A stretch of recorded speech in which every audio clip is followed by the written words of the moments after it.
Welcome to Unique Tech, where we explore innovative solutions for your smart home.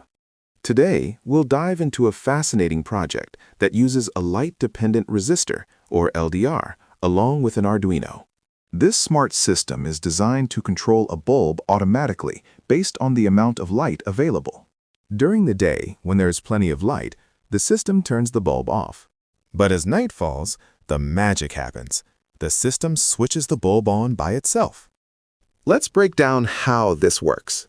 The light-dependent resistor detects the ambient light levels.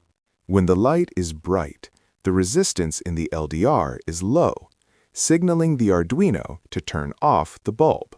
Conversely, when it gets dark, the resistance increases, prompting the Arduino to switch the bulb on. This simple yet effective automation can enhance your home experience. Imagine coming home to a well-lit space without the hassle of switching lights on and off.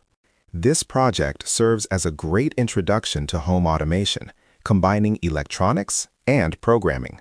Stay tuned for more exciting projects and tips from Unique_Tech.